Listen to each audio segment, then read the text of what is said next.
So let us start with the solution, shall we? So let's create a pointer fp, a pointer to a file. Let's open it up and let's make sure that it was opened up successfully.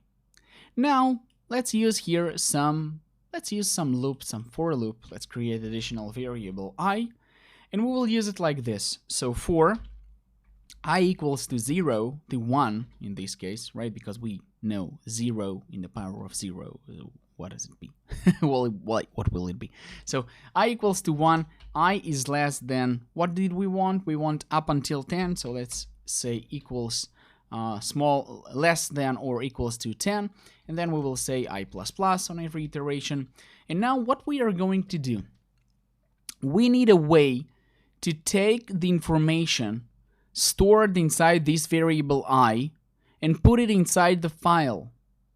And also we need to put the information from I multiplied by I.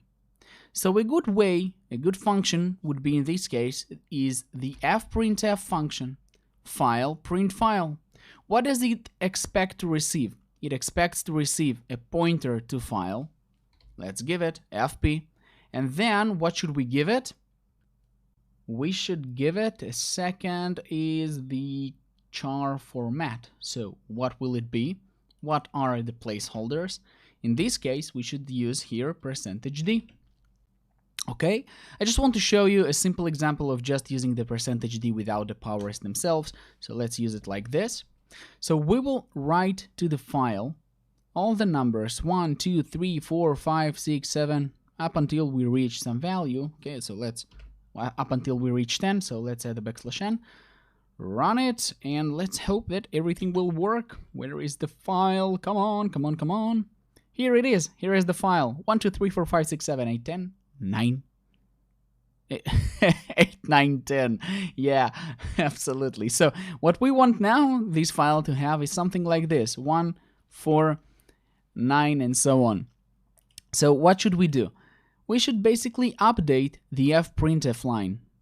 So instead of using just %d, we will use %d, the number, and then we will specify a space, and we will use another number specified by %d. That's it.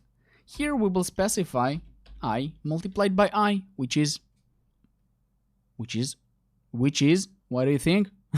It is I, it is the power of 2 of I. So let's run it, and hopefully everything will work smoothly so we can finish it up. So 1, 1, 2, 4, 3, 9, 4, 16, 5, 25, 6, and so on. So I think you got the idea, and if you would like to expand it a little bit, very easy, just add, I don't know, up until 100, and there you go. You will have your file with all the values of I and I square. Awesome. So yeah, this is it for this video. We used the fprintf function, specified the file pointer, specified some format specifications, including placeholders, specified I multiplied by I, and that's it. So thank you guys for watching. You're doing great, and let's move on to the next video.